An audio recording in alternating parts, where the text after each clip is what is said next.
안녕하세요. 정형외과 전문의 이대영입니다. 토요일 3시 오늘 여러분 또 만나 뵙게 되었습니다. 오늘 제가 말씀드릴 주제는 허리 치료할 때 이런 생각 꼭 버려주세요 라는 주제로 말씀드리게 되었습니다. 보통 제가 주말에 요새 여러분들 많이 모시고 방송을 많이 진행을 했는데, 오늘은 한번 여러분들 그냥 가볍게 들어주셨으면 합니다. 그러니까 허리 치료할 때 이 몇 가지 생각들이 환자분들이 가지고 계신 생각들 중에서 좀 오해하고 계신 것들을 좀 버려주셨으면 하는 부분이 좀 있습니다. 왜냐하면은 이게 처음에 하고 있는 생각이 올바른 생각이어야지 적절하게 관리가 되는 거거든요. 저는 기본적으로 허리는 관리하는 거지 완치가 있다고 생각을 하진 않습니다. 근데 여러분들이 자기 허리를 치료하고 관리할 때 어떤 생각을 가지는 것들이 허리의 관리를 잘 할지 여러분한테 안내드리는 시간이 될 것 같습니다. 여러분들이 이 내용 잘 보시면은 어떻게 하면 허리를 잘 관리할 수 있을지, 어떤 게 올바른 생각인지 알아가실 수 있으실 거라고 생각을 합니다. 질문 주시면은 제가 오늘 강의하면서 질문 충분히 답변 드리도록 노력해 보도록 하겠습니다. 허리 치료 버려야 할 생각들, 제가 한 것 중에 17번째 허리 자체에 대한 17번째 강의가 되는 것 같습니다. 일단 여러분들이 허리 치료할 때 가지고 계신 생각 중에 이 생각들이 여러분들이 많이 가지고 계신 생각일 거예요. 일단 보면은 운동으로 통증을 잡는다, 이런 생각도 되게 많이 하시잖아요. 저는 이게 실은 잘못된 생각이라고 생각합니다. 그리고 시술을 잘하면 오랫동안 안 아플 수 있다. 저는 이것도 잘못된 생각이라고 생각하고요. 수술은 최대한 미루는 것이 좋다. 저는 이것도 잘못된 생각이라고 생각합니다. 그리고 고령 지병이 있으면 수술을 못 한다. 이것도 저는 잘못된 생각이라고 생각을 합니다. 여기 있는 4가지 질문들 모두들 다 여러분들이 다 생각하고 계신 거라고, 저는 많은 분들이 이렇게 생각하실 거라고 생각을 하거든요. 근데 실은 이 내용들이 약간씩 다 오해를 품고 있습니다. 그래서 이런 것들이 왜 잘못된 생각인지, 어떤 생각들이 바른 생각인지, 비욘드 랭커님 반갑습니다. 왜 잘못된 생각이고 어떤 식으로 이해하시는 게 올바른 건지를 오늘 방송을 통해서, 강의를 통해서 여러분께 이해시켜 드리고자 합니다. 언제든지 질문 주셔도 좋습니다. 운동으로 통증을 잡는다. 우리가 많은 분들이 이런 생각을 하잖아요. 근데 이 표현은 실은 틀린 생각입니다. 무슨 뜻이냐면은, 허리 통증 치료는 어떻게 보셔야 되냐면은, 통증을 조절하는 것이 있고 재발을 방지하기 위한 노력이 있습니다. 화면을 좀 크게 확대해서 좀 보여주실까요? 예. 보시면은 우리가 안 아프게, 휴식은 안 아프게 하기 위한 겁니다. 아무것도 안 하고 쉬기. 보통 휴식은 안 아프게 위한 방법이지 재발을 방지하기 위한 방법은 아닙니다. 물론 휴식을 하면서 조직이 안 물어서 일정 휴식을 갖고 나면은 통증이 안 생길 수 있지만, 기본적으로 휴식은 재발 방지에 방점이 찍혀 있는 것이 아니라 통증을 조절하는 거라고 보셔야 됩니다. 그리고 약물이랑 주사도 통증을 조절하기 위한 방법이지 통증이 다시 안 생기게 하는 거랑은 크게 관계가 없습니다. 시술도 통증 조절하기 위한 방법이 맞고요. 무슨 뜻이냐면은, 시술은 안 아프게 해주는 거지 강하게 해주는 게 아닙니다. 이를 잘 견딜 수 있게 해주는 게 아니거든요. 그러니까 결국 재발 방지는 무엇에 있는 거냐면은, 생활 습관 개선과 근력 운동, 그런 것들을 통해서 통증이 다시 안 생기게 하기 위한 하는 겁니다. 그리고 수술 감압술을 하고 생활 습관을 개선하고, 유압술을 하고 생활 습관을 개선하고, 이런 식으로 결국 생활 습관 개선이 재발 방지를 만들어주는 거라고 보셔야 됩니다. 그리고 수술 자체가 통증 조절을 위한 목적으로도 쓰일 수가 있는데, 그거는 보통 별로 그렇게 많이 권장되는 내용은 아닙니다. 수술은 마비가 진행하거나 신경에 손상이 생기거나 자세가 유지가 안 될 때, 더 나쁜 손상이 오는 게 확실시 될 때 수술을 생각하는 게 좋고요. 물론 통증 조절을 위해서 수술하는 경우가 없지는 않지만, 보통 환자분들한테 저는 언제나 말씀드리겠는데, 첫 번째 목표는 마비를 개선해서 환자분들이 오랫동안 걸을 수 있게 하는 게 첫 번째 목표고요. 통증 개선은 부가적으로 있는 거라고 생각을 하시는 게 저는 허리 치료에 대해서 올바른 이해라고 생각합니다. 안 아프기 위해서 수술을 한다는 조금 신중하게 생각하실 필요가 있습니다. 안 아프기 위해서는 휴식, 약물, 주사, 시술 같은 것들을 하시는 게 맞는 거고요. 그리고 내가 다시 안 아프기 위해서는 생활습관 개선이 필요하다라고 저는 말씀을 드리는 겁니다. 근데 이 생활습관 개선의 가장 핵심적인 게 뭐냐면은요, 생활습관 개선은 두 가지 축으로 있습니다. 보통은 무리가 되는 동작을 안 하는 것이 있고요. 또 하나는 운동을 통해서 무리가 되는 동작을 견딜 수 있는 힘을 길러주는 게 생활습관 개선이라고 보시면 됩니다. 근데 생활습관 개선에서 제일 중요하고 그러니까 코어 강화 운동은 이 생활습관 개선과 운동을 같이 할 수 있는 것입니다. 무슨 뜻이냐면 코어 근육이라는 게 몸 안에 있는 원통 같은 건데요. 여기 보시면은 여기 뭐 복부를 싸고 있는 콜셋 같이 있는 복횡근, 횡격막, 골반 바닥근, 그리고 다혈근 같이 이 네 가지의 근육이 근육 원통을 이루고 있습니다. 그래서 이 네 가지의 근육이 함께 일을 할 수 있는 협응력을 가지게 되면 허리가 강화가 되는 겁니다. 허리가 강화가 되고 외부에서 어떤 힘이 떨어졌을 때 허리를 잘 견디게 되는 거거든요. 무슨 뜻이냐면 이런 식으로 여기 우리가 그 배에 힘을 풀고 이 협응력이 깨진 상태에서 허리를 쓰게 되면은 몸이 자기 몸을 버틸 때 척추라는 막대기가 버티고 있다고 보실 수가 있습니다.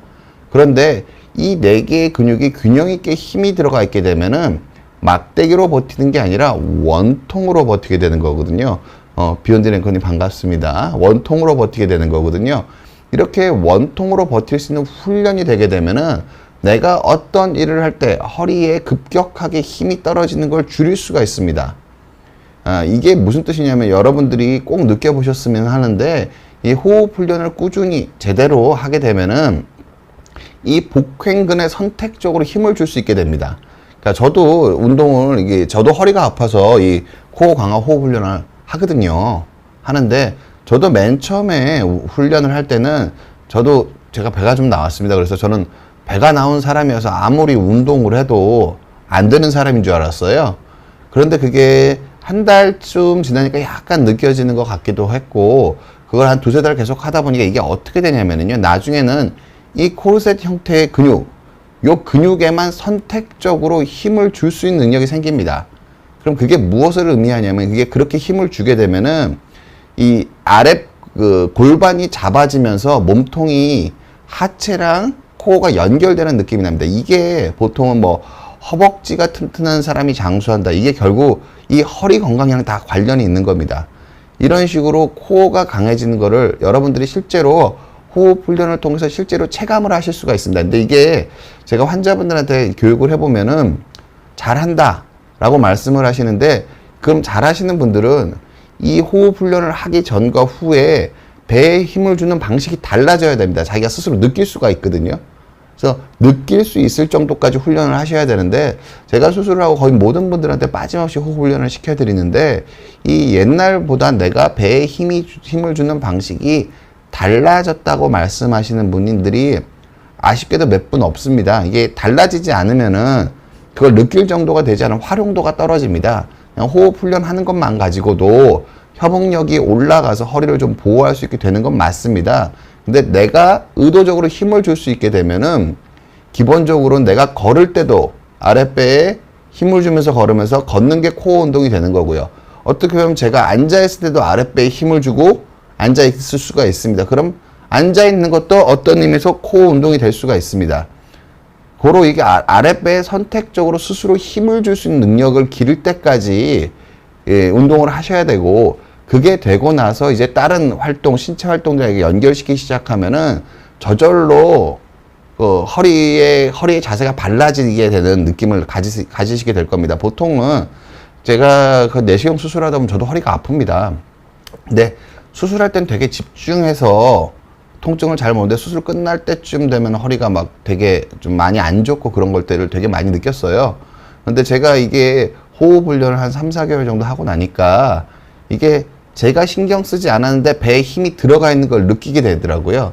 그게 무슨 뜻이냐면은 이 속근육들은, 그러니까 코어 근육들은, 지금 복횡근 같은 거는 심부에 있는 근육이기 때문에 지속적 수축에 유리합니다. 그러니까 여러분들이 자세가 나빠지는 건 여러분들 잘못이 아닙니다. 이 코어에 있는 심부 근육들이 잘 트레이닝이 안 돼 있기 때문에 지속적 수축을 못 하는 겁니다. 가벼운 물건도 오래 들고 있으면 근육 피로로 자세를 유지하기가 어렵거든요. 근데 이런 코어 근육들은 이게 단련이 되면은 비교적 오래 수축하고 있는 거에, 자세를 오랫동안 유지하는 거에 되게 잘 견딜 수 있는 근육들입니다.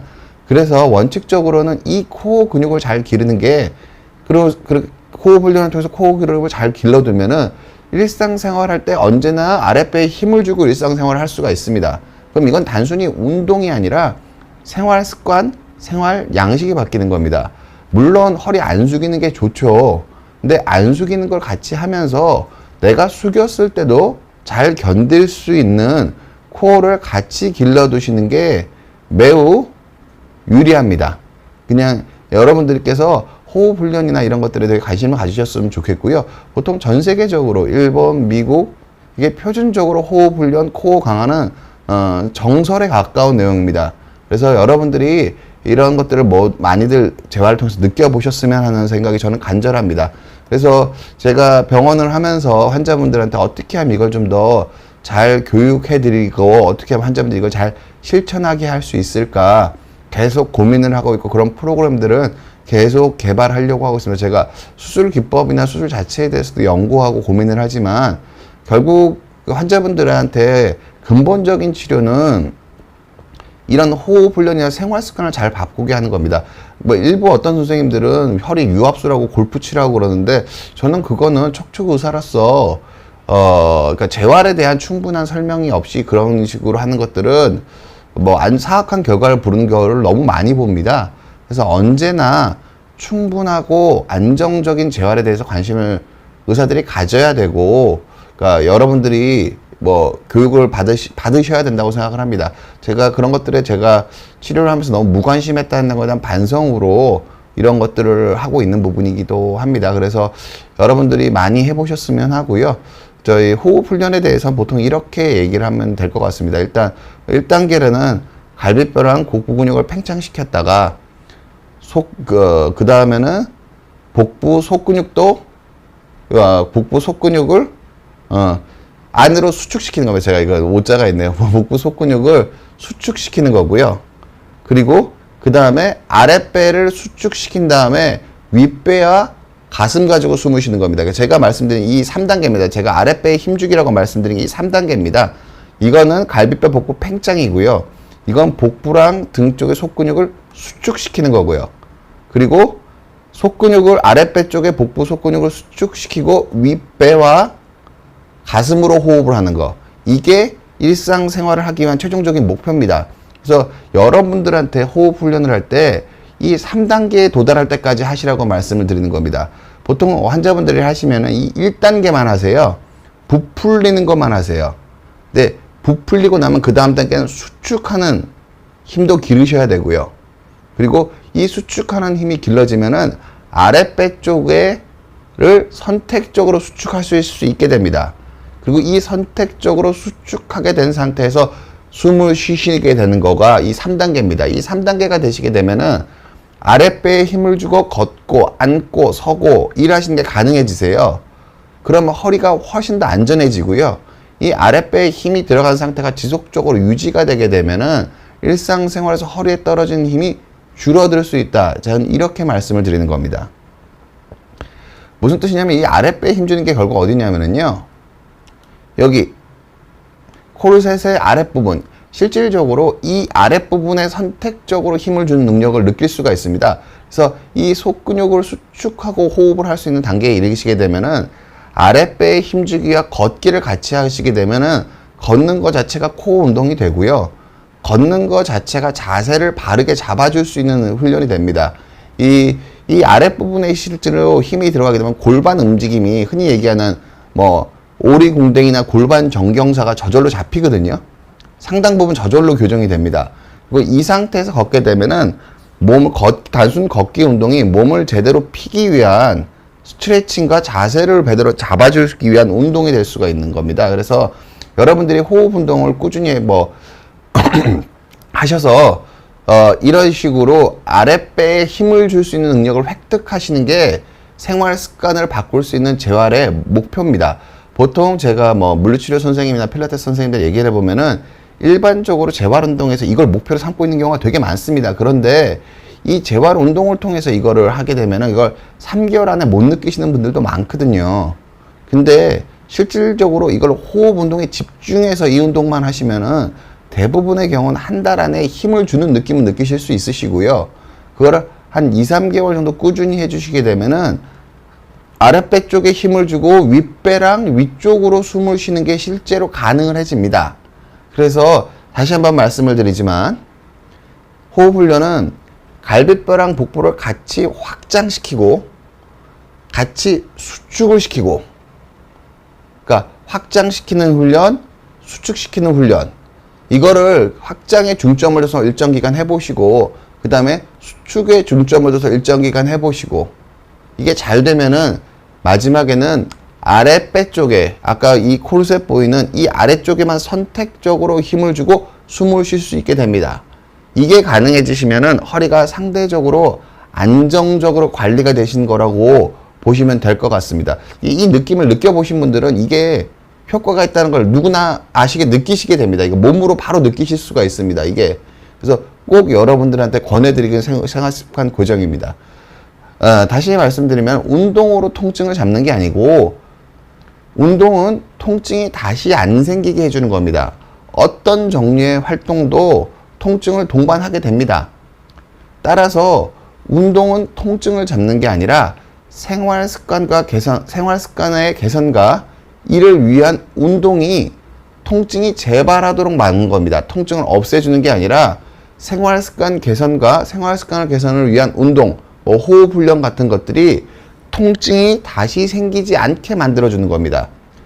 여러분들이 운동을 하실 때 그 어떤 운동이든 재활 운동이든 스포츠든 통증이 없는 상태에서 운동을 하시는 게 그래서 매우 중요합니다. 운동을 해서 통증을 잡는 게 아니라 생활 습관 개선과 생활 습관을 개선을 위한 운동으로 통증이 다시 재발되지 않도록 하는 겁니다. 이런 식으로 이해하시는 게 올바른 이해라고 생각을 하고요. 여러분들이 또 많이 하고 계신 생각 중에 이런 생각들을 많이 하십니다. 시술을 잘하면 오랫동안 안 아플 수 있다. 이런 생각을 많이 하시는데 이거는 틀린 생각입니다. 무슨 뜻이냐면은 이게 가장 대표적인 시술이 신경성형술인데요. 신경성형술에 대해서 가장 높은 무작위 배정 이중 맹검 연구, 이게 의학 논문 중에 가장 신뢰성 있는 연구인데요.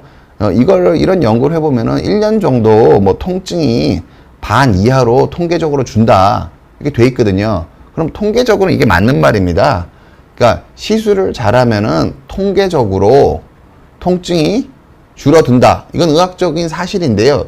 이거는 통계일 뿐이고요. 이걸 개별 환자들한테 이렇게 설명할 수 있느냐? 그건 또 저는 별개의 문제라고 생각을 합니다. 그러니까 환자들 입장에서 이게 통계적으로 유의한 거랑 내가 안 아픈 거랑 크게 관계가 없거든요.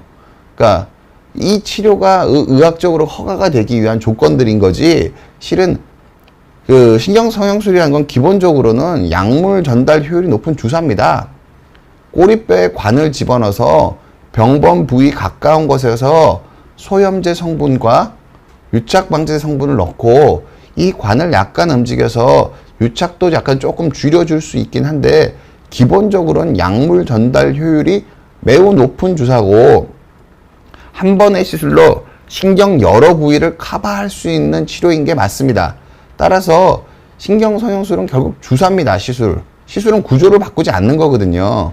시술은 주사기 때문에 주사가 시술을 잘하면은 시술을 정교하게 잘하면은 통증을 줄여드리는 폭은 높일 수 있습니다. 이거 덜 아프게 시술을 할 수가 있고요. 담배님 반갑습니다. 그런데 시술을 잘하는 게 통증을 감소시키는 지속 시간을 늘려준다, 이거랑 관계가 없습니다. 저는 낮다고 생각을 합니다. 왜냐하면은 어차피 시술이 끝나고 나면 그 약이 얼만큼 거기 남아있는지 그런 것들은 약물이 부대되는 시간이 지나고 나면 그 약효는 없어지는 거거든요. 그래서 시술을 잘하든 못하든 그게 남아있는 시간은 비슷하다고 봐야 됩니다. 따라서 시술을 잘하는 건 통증 감소폭을 크게 할 여지는 있고, 시술을 하는 동안 통증을 적게 일으킬 수는 있겠지만 시술을 잘한다고 통증이 다시 안 생기게 만들 수는 당연히 없습니다. 아까 제가 말씀드렸지만 시술은 통증을 감소시키기 위한 방법이지 재발 방지책은 아닙니다. 제가 실례를 보여드리도록 하겠습니다. 20세 여자 환자분이시고 여기 영상에서 여러분들도 화면을 보니까 좀 느껴지네요. 그러니까 4번, 5번이랑 5번 천추 1번 여기 보시면은 제가 4번, 5번이랑 5번 천추 1번에 디스크가 좀 튀어나와 계시는데요. 여기 보시면 디스크가 영상에서 여기서는 잘 보이는데 좀 덜 보이긴 하는데 여기 하였다가요. 어두워지고 어두워지죠. 이게 2020년 4월, 2021년 9월, 올해 8월입니다. 여기 디스크도 조금씩 더 튀어나오고 있습니다. 이게 왼쪽 다리 쪽에 방사통이 있으시고요. 실질적으로 단면 영상을 보면은 4번, 5번에서는 여기 신경 나오는 데를 이렇게 누르고 있고요. 5번 천추 1번에서는 여기 신경 나오는 쪽 두 개를 밀고 나온 디스크가 양쪽에서 이렇게 누르고 있습니다. 여기 보시면은 신경이 눌려 있는 거 노란색으로 보시면 여기 노란색 보이니까 신경인데 이게 4번, 5번에서는 지금 이쪽이 오른쪽이거든요. 오른쪽 신경 눌려 있는 게 보이고요. 5번 천추 1번에서는 양쪽 다 신경이 납작해져 있는 게 보입니다. 그냥 디스크가 신경을 누르고 있는 게 명확하게 보이는 겁니다. 이분이 시술을 3번 하셨습니다. 이때가 각각 시술할 때 찍은 MRI시거든요. 2020년, 2009년, 2008년. 이분 시술하실 때마다 증상 상당히 좋아지셨거든요. 그런데 디스크는 계속 더 검해지고 있습니다. 디스크는 조금씩 늘어나지고 있는 거고요. 이분이 2020년 4월에 시술하고 1년, 한 6개월, 1년 4개월 정도 있다 오셨으니까 1년은 지속이 된 거고요. 작년에 시술하시고 올해 또 하셨으니까 또 1년 정도는 거의 효과가 있었던 겁니다. 그런데 이게 효과는 충분히 있는데 디스크는 퇴행이 계속 진행하고 있습니다. 뭔가 매우 잘못되고 있는 겁니다. 이번 시술 장면은 시술이라는 게 결국 어떻게 이루어지는 거냐. 시술의 장점이 결국 뭐냐면은요. 이 영상을 보시면은 아실 수 있는데 신경이 지나가는 꼬리뼈를 통해서 관을 넣어서 이 관이 요 화면을 좀 확대가 가능하신지 보면 이걸 자체가 신경이 지나가는 통로를 다 꺼멓게 만들고 있는 겁니다. 그러니까 조영제가 충분히 들어가서 여기가 지금 이제 오른쪽 4번, 5번, 5번 천추 1번, 왼쪽 4번, 5번, 5번 천추 1번. 이런 식으로 신경이 지나가서 아까 MRI에서 보였던 저 4군데에 모두 약물을 신경 바로 옆에 가서 줄 수가 있습니다. 보통 주사로는 저 신경 눌리는 그 부분 자체에 가까이 주사를 주기가 어렵습니다. 그걸 4군데나 해야 되니까요. 근데 이분은 이거 4군데 하는데 5분이 안 걸리거든요. 주사 여러 번 찌르는 것보다 이게 훨씬 덜 아픕니다, 오히려. 주사 여러 번 찌르는 것보다. 결국, 보이면 알 수 있는 거는 시술을 잘하면은 오랫동안 안 아플 수 있다라는 말은 통계적인 말이고요. 환자분 한 분 한 분한테는 그렇게 말씀드릴 수가 없습니다. 그러니까 시술은 오히려 통증을 줄이는 수단이고 생활습관 교정을 위한 이라는 근본적인 치료를 하기 위한 수단이라고 봐야 됩니다. 그 의사들이 보통 시술하고 한 4, 5년 안 아프다고 그러시면은 저는 속으로 어떻게 생각하냐면요. 시술을 잘해서가 아니라 환자분이 그동안 무리되는 생활습관들을 좀 줄이시고 관리를 좀 하셨나 보다. 환자분이 좀 조심을 하시는 방법을 터득하셨나 보다라고 생각을 하지 제가 시술을 잘해서 오랫동안 아프다고 생각하지 않습니다.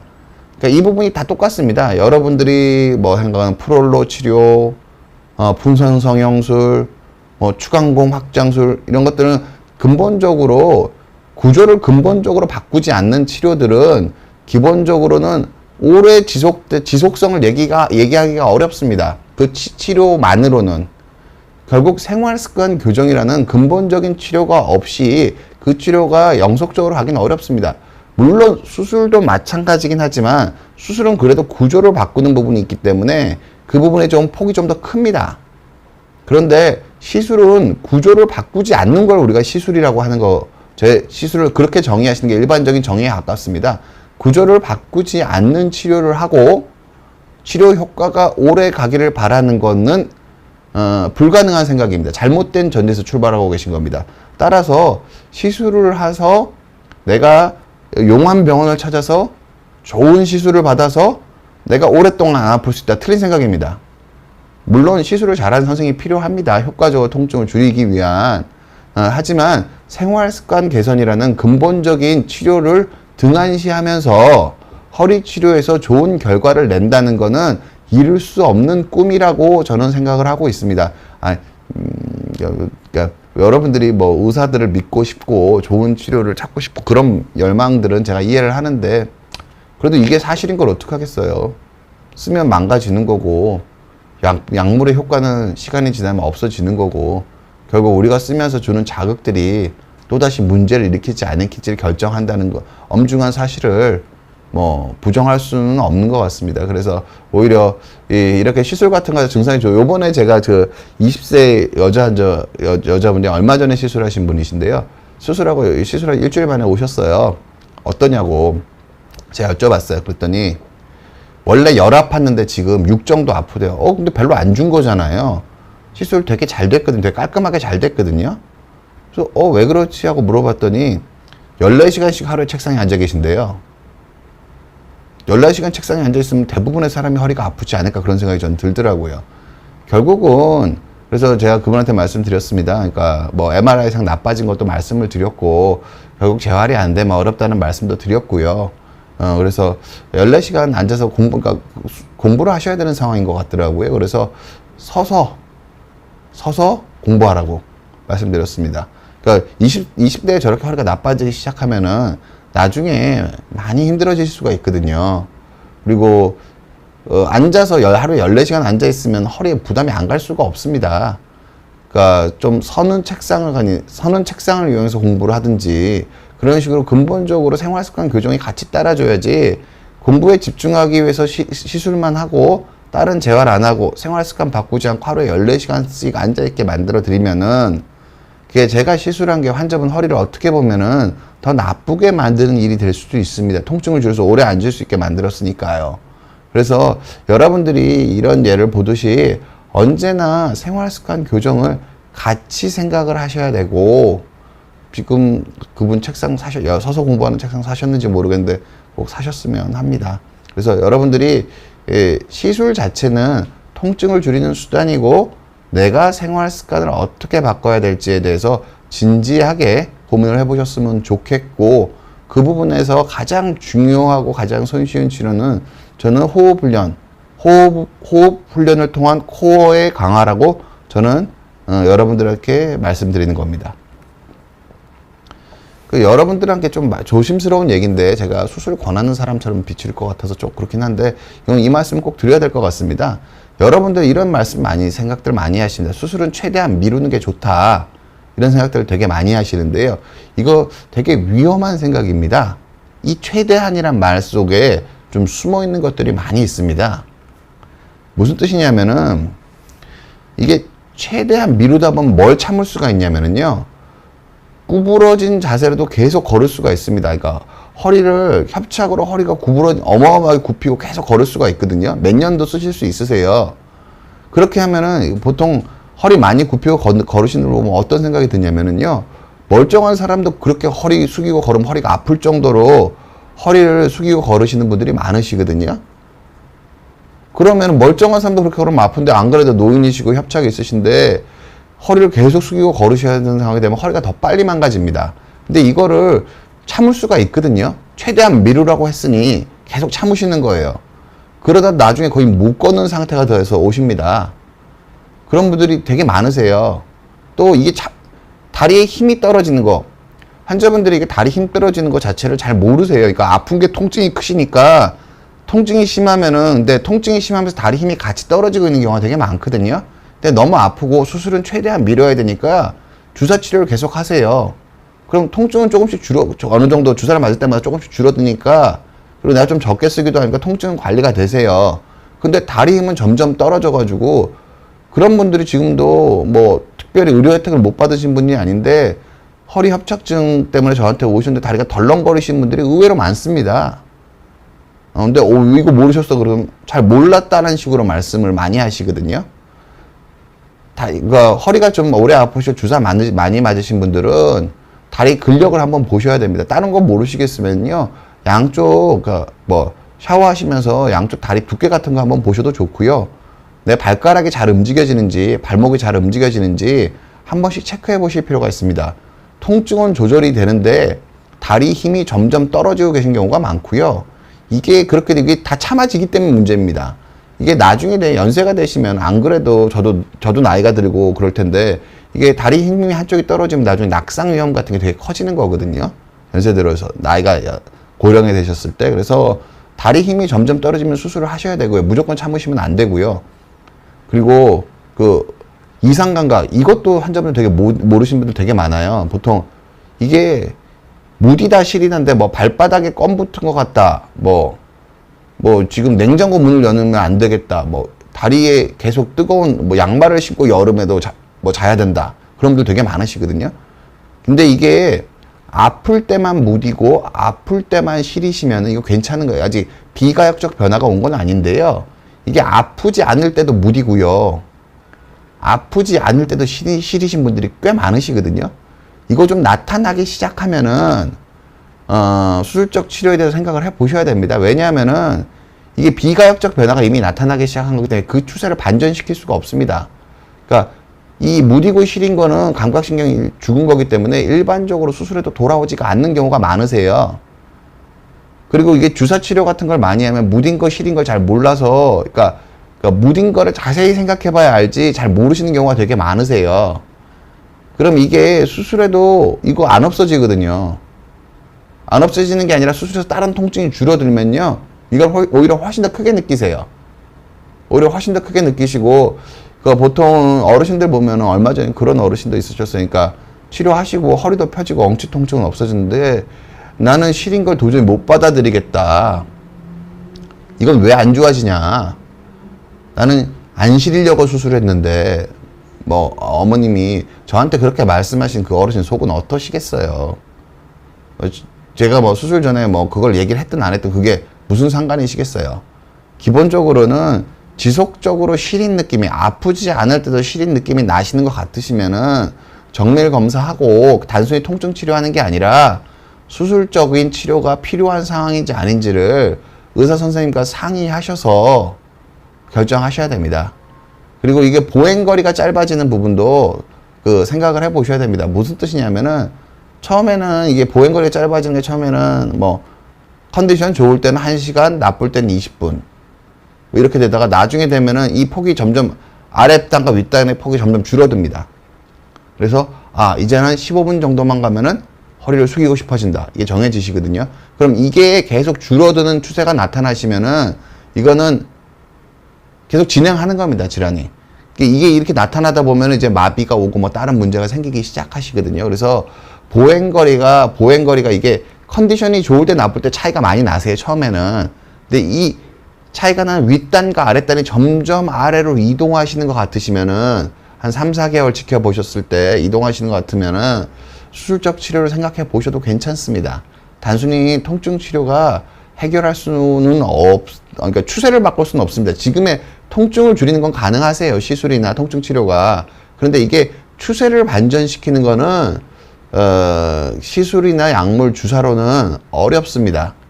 그렇게 보시는 게 맞을 것 같습니다. 주사로 통증이 조절된다고 해서 나은 게 아닙니다. 나은 게 아니에요. 어떤 주사도 협착을 역전시킬 수는 없습니다. 어떤 주사도 노화의 시계를 거꾸로 돌릴 수는 없습니다. 그리고 통증이 조절되면서 마비와 협착이 진행되는 경우가 되게 많습니다. 그래서 이게 주사가 나쁘다는 뜻을 말씀드리는 게 아니라 주사는 많이 아파서 일상생활이 안 될 때만 맞으시는 위주로 하시는 게 좋고, 환자분들 중에 그런 분들 많으세요. 아픈 걸 잊어버리려고 주사 맞으시는 분들. 그거 별로 권하지 않습니다. 원래 그러니까 일상생활에서 힘들면 맞아야 되는데 힘드신 게 아니신데 내가 아픈 걸 잊어버리려고 주사를 맞으시게 되면은 주사 맞는 횟수만 늘어나고 감각신경 왜곡이나 그런 것들도 생기실 수 있기 때문에 보통 현명하게 활용하시는 게 아닙니다. 견딜 만한 통증은 약물과 생활 습관으로 관리하시는 게 제일 좋습니다. 아픈 걸 잊어먹으려는 시도는 별로 현명하지 않습니다. 제가 환자분들 제일 많이 드리는 말씀 중에 하나가 내가 아프다는 걸 받아들이는 사람이 관리를 잘한다고 말씀을 드려요. 그러니까 내가 평균적으로 어느 정도 아픈지를 알아야지 더 아픈 행동을 안 하고, 아니면 더 아픈 행동은 재활로 극복을 하고 덜 아픈 행동 위주로 살 수가 있거든요. 그래서 내가 평균적으로 어느 정도 불편한 걸 인정을 해야 됩니다. 그걸 현명하게 깨달으셔야 되고요. 그렇게 관리가 되다 보면은 구조적인 손상을 안 주게 되기 때문에 이 평균점이 서서히 점점 내려가게 되는 겁니다. 이게 보존적인 치료의 핵심입니다. 내가 안 아파야 되는 게 아니라 오히려 미친 듯이 아픈 게 아니면은 내가 아프다는 걸 인정하고 받아들이는 게 중요합니다. 그 상태에서 내가 뭘 하면 더 아파지고 뭘 하면 덜 아파지는지를 찬찬히 관찰하시고, 그리고 더 아픈 행동은 재활로 어떻게 극복할 수 있을지 이렇게 생각을 하시는 흐름을 가지시게 되면은 여러분들 중에 아주 많은 분들이 허리 수술을 받을 확률을 확 줄일 거라고 저는 확신합니다. 이렇게 판단하시면. 근데 주사 맞고 안 아파질 때까지 열심히 주사를 맞는 거는 허리 수술 확률을 오히려 높입니다. 왜냐하면 생활 습관이 안 바뀌잖아요. 그렇게 보시는 게 전 맞을 거라고 생각합니다. 제가 예를 좀 보여드리도록 하겠습니다. 이분은 87세 환자분이시고요. 고혈압, 당뇨 한 10년, 고혈압 10년, 당뇨 한 15년 정도 되셨습니다. 여기 보시면은, 이게 일반인 분들도 보시면 확 눈에 띕니다. 여기 확 좁아진 거 보이시죠? 신경이 내려가는 통로가 좁아져 있어서 신경이 어디로 내려가는지도 잘 안 보입니다. 보시면 단면 영상으로 보면은 신경이 병상 크게 한 이건 7분의 1, 8분의 1 정도 될 겁니다. 안 눌려 있는 데 비해서. 이게 87세 어르신이 이렇게까지 신경이 돼 있으면 안 그래도 근감소가 심하신데 제대로 일상생활을 하실 수가 없습니다. 이분 내 환자분들이 허리 치료하면은 되게 무섭다고 덮어놓고, 이분이 87세 저 정도 협착 되실 때까지 버티신 거는 무서워서 버티신 거거든요.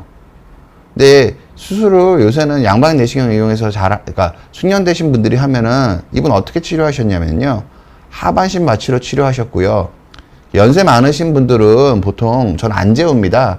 안 그래도 약간 치매기 있으신데 그 치료할 때 조금 주무시게 해드리거나 그러면은, 그러니까 의학적으로는 악영향이 없다고 하는데 환자분들이 그런 호소를 많이 하셔서 재우지는 않습니다. 아예 재우지 않고 환자분이랑 대화를 하면서 치료를 합니다. 실질적으로 이게 수술 시간을 보여주는 그래프인데요. 이분이 이게 25분 걸린 걸 겁니다. 하반신 마취로 안 재우고 25분이면 끝날 치료입니다. 근데 이게 무서워가지고 치료를 안 하셔서 마비를 만드시고 그러시는 거라고요. 보시면은 여기 치료 전이랑 후 비교하면은 확 넓어진 거 보이시죠? 한 30분 치료해도 이렇게 갑니다. 하반신 마취에 안 재우고 감압을 합니다. 이건 시술이 아닙니다. 구조적인 치료를 정확하게 한 겁니다. 이게 환자분이 87년 동안 이렇게 인대가 두꺼워진 거를 제거를 한 겁니다. 그러면 어르신이 87년 더 사실 거 아니잖아요. 비슷한 형태로 재발 안 한다고 보셔도 됩니다. 보통은 정확하게 제거를 해주면은.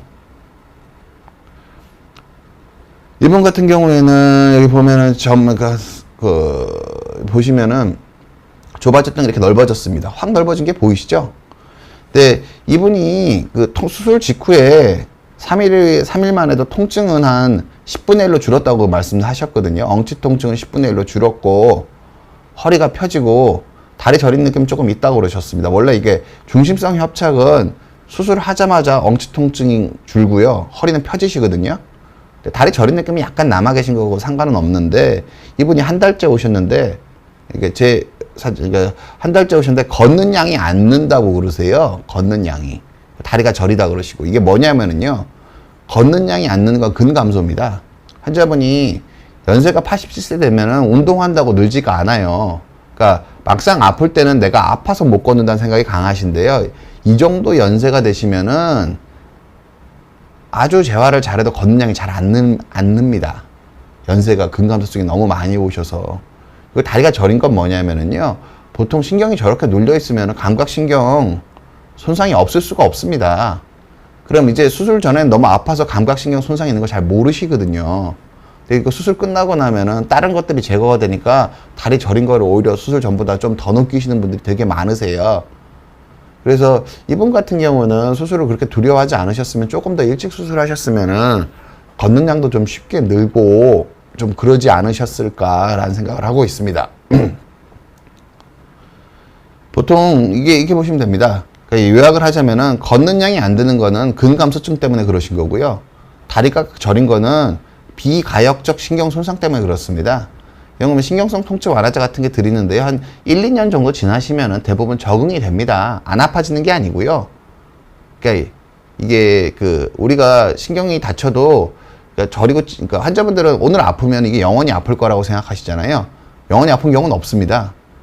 뭐 더 심해지거나 적응이 되거나 그런데 대부분 적응이 됩니다. 그래서 시간이 좀 지나면은 결국 적응이 되시긴 할 텐데 그동안 좀 약물 처방을 좀 해드렸고 환자분한테 단백질 많이 드시면서 근력 느리도록 재활하라고 말씀을 드리긴 했습니다. 그러니까 가능하면은 너무 연세 드시기 전에 치료하시는 게 치료 만족도가 좋습니다. 그러니까 무슨 뜻이냐면은 수술을 최대한 미루는 게 좋은 게 아니라 그러니까 수술을 미루다가 빨리 돌아가시게 되면 좋긴 한데 요새 우리가 생각하는 것보다 훨씬 더 오래 살거든요. 70대 오늘도 외래에서 70대 초반 분이 나는 5년만 더 살면 된다 그러는데 5년만 더 사실 분이 아니세요. 별 병이 없으시고요. 건강하세요. 한 15년은 더 사실 것 같거든요. 요새는 70대 초중반에 특별한 병 없으면은 85세까지 산다고 보셔야 돼요. 지금 지병이 있으시면 모르겠는데 특별한 지병이 없으시면은 85세까지 산다고 보셔야 되거든요. 그래서 제가 환자분한테 드리고 싶은 말씀은 80세가 되기 전에 치료하시는 게 좋습니다. 보통은 80세가 되기 전에. 그러니까 제가 고령분들 워낙 많이 치료하긴 하는데 치료하시면 힘들어 하세요. 근력이 안 올라오고 몸에 기운도 없어서. 물론 제가 수술 자체가 위험하지 않게 무수면에 하반신 마취를 최대한 빨리 하려고 하긴 하는데 그래도 어르신들은 세월이 있으시니까 재활이나 그런 것들을 좀 힘들어 하시는 편이세요. 그래서 가능하면은 80 되기 전에 치료하시는 게 좋습니다. 제가 요거는 꼭 말씀드리고 싶고요. 이건 66세 여자 환자분이신데요. 양측 엉치 통증이 있으시고 오른쪽 왼쪽 방사통이 있으십니다. 그리고 올해 주사 10번 맞으셨고 발 내리는 힘도 좀 떨어졌고 아침에만 허리 통증이 있다고 하십니다. 이분 엑스레이 보시면 여러분도 보이실 때 뼈가 왕창 어긋나 있거든요. 전방 전이 상태세요. 이분은 뼈만 어긋난 게 아니라 아랫뼈랑 윗뼈랑 붙어 있습니다. 이게 무슨 뜻이냐면은 아랫뼈랑 윗뼈랑 전방 전이가 되어 있어서 아랫뼈 윗뼈가 갈리고 있는 상태시거든요. 갈리고 있는 상태신데 CT를 보면 보입니다.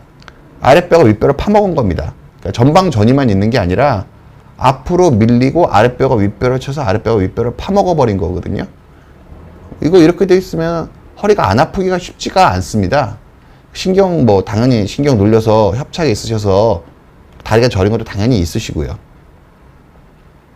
여기 보시면은 이런 식으로 아랫뼈가 윗뼈를 파먹어서 허리가 아프고 그리고 신경이 눌려서 다리가 저린 거.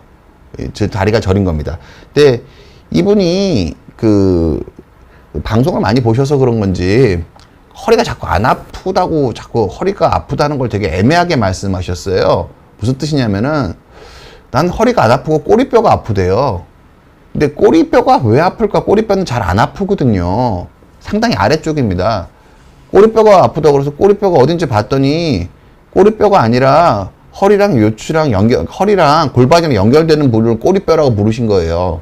이게 무슨 뜻이냐면은 이게 방송의 폐이기도 한데 제가 허리가 안 아프면 전 유압수를 안 한다고 그러거든요. 허리가 아프신 분들만 유압을 하려고 노력을 해요.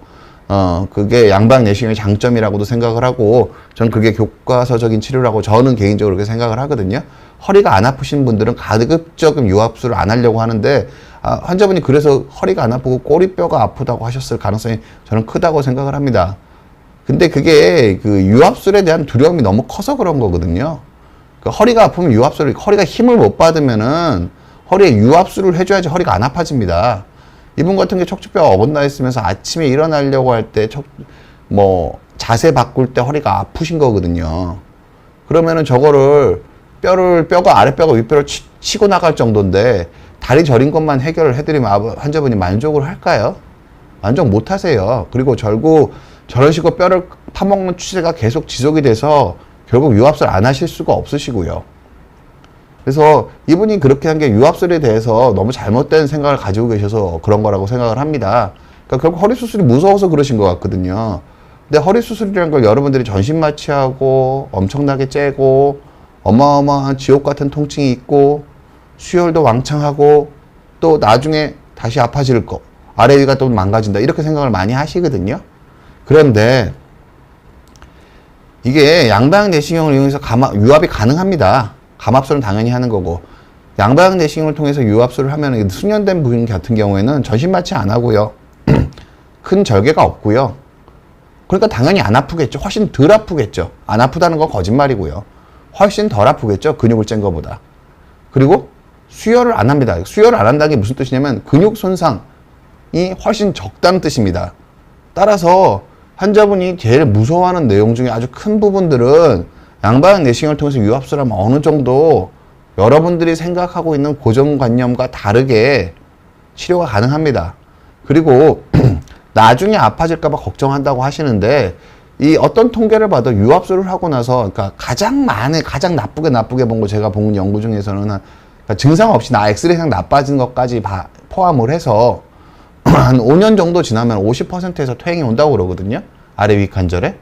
그런데 그거는 제가 아는데 재활이나 생활습관 교정에 대해서 제대로 강의해주는, 관리를 해주는 병원이 아마 저는 전 세계적으로 아주 소수일 거라고 생각을 합니다. 제가 우리나라 의료 환경밖에 안 봐서 그렇긴 한데, 미국이 조금 더 낫다고는 하는데 그 체계적인 관리 혜택을 다 받으시는 분들이 저는 그렇게 많지 않을 거라고 저는 생각을 합니다. 왜냐하면은 제가 호흡 훈련이, 제가 아까 말씀드렸잖아요.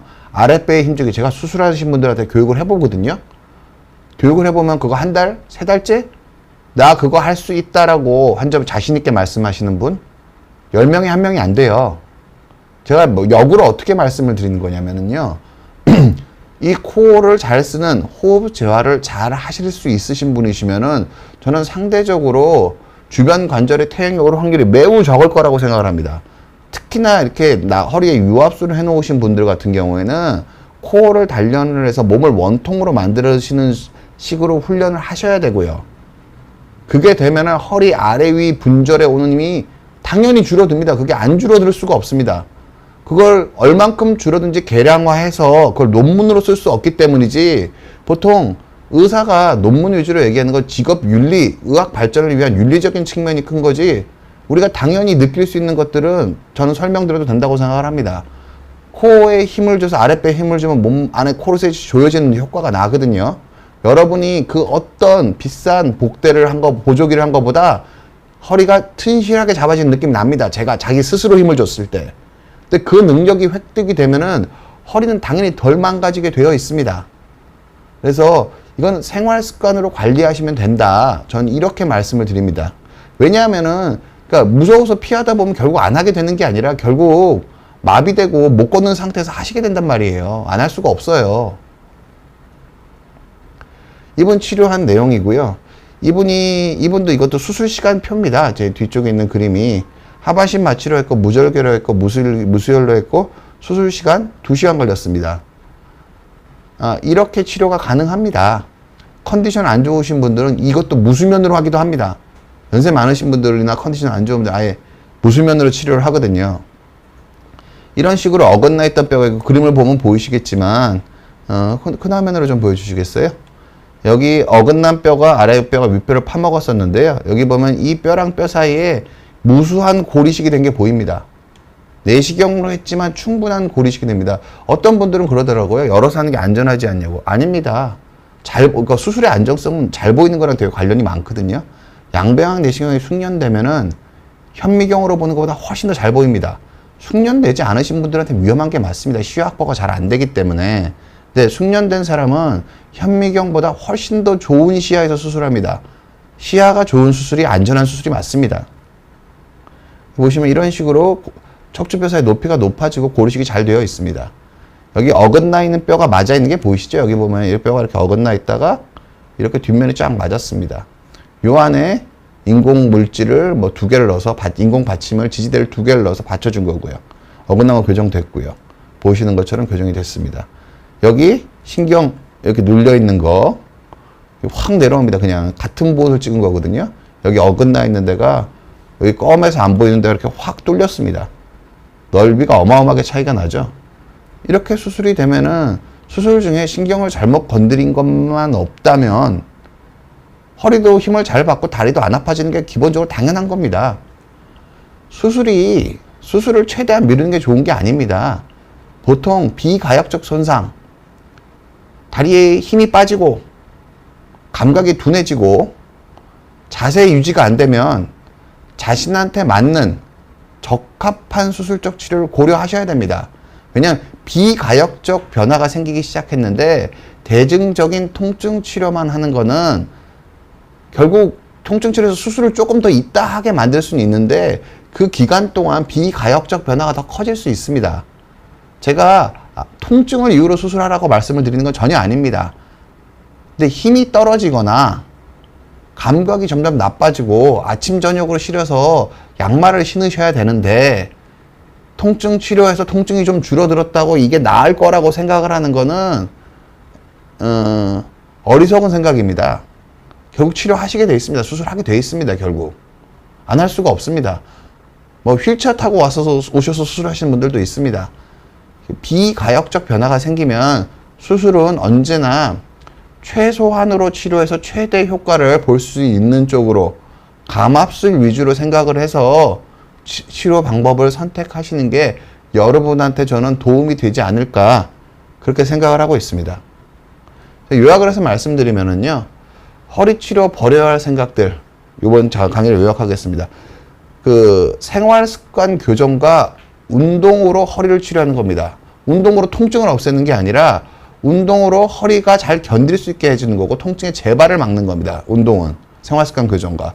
그리고 시술은 생활 습관 교정과 운동, 특히 호흡 운동이 동반되어야 지속적으로 좋은 결과를 만들 수 있습니다. 시술을 아무리 잘해서 그걸 오래가게 만들 수 있는 그거는 그러니까 논리적으로 말이 되지가 않습니다. 시술을 잘해서 그게 오래가게 만들 수가 있지가 않거든요. 약물의 유효기간을 높이는 게 아니잖아요. 시술을 잘하는 게 정확한 위치에 뭔가를 하는 거지. 그리고 마비가 나타나면은 운동신경이든 감각신경이든 마비, 둔한 거, 시린 거, 힘없는 거. 근데 아플 때만이 아니라 아플 때만 힘이 없는 게 아니라 덜 아플 때도 힘이 없고 아플 때만 시린 게 아니라 가장 덜 아플 때도 시리면은 이게 마비의 초기라고 보셔야 되거든요. 그럼 마비가 초기면은 너무 나이 들기 전에 수술하시는 게 좋습니다. 80 넘어서 수술을 하면은 이게 근감소증이 기본적으로 깔려 있으시기 때문에 여러 가지로 만족이 잘 안 되세요. 그리고 신경 오래 눌리면 감각신경 이상 감각이 다 와 있거든요. 지금 잘 몰라도. 그래서 초기에 치료하시는 게 전 좋지 않나 생각을 하고요. 그 양방 내시경은 척추 치료의 새로운 길인 게 맞습니다. 하반신 저는 제가 열어서 수술을 잘 못해서 그런지 저 열어서 수술하면 한마디 하면 피부 열어서 다 닿는 데까지 3시간 하거든요. 저 내시경 하는 게 전 더 빠릅니다. 이게 근데 더 빠른데 수혈도 안 하고 째지도 않고 환자 힘도 덜 들어요. 참 신기하죠? 근데 이게 사실입니다. 그래서 여러분들이 허리 치료에 대해서 조금 건전하고 관리해야 된다는 생각 위주로 하시고 수술은 어떤 타이밍에 활용해야 되는지 안 하면 좋죠. 그게 제일 좋은 게 맞는데 할 수밖에 없는 경우가 있습니다. 근데 그게 내가 아니었으면 좋겠지만 힘이 빠지고 안 아플 때도 힘이 빠져 있고 안 아플 때도 시리고 가장 더 아플 때도 감각이 둔하면은 이게 다시 돌아올 수 없는 방향으로 가고 있을 가능성이 크다라고 여러분들이 생각하시는 게 옳습니다.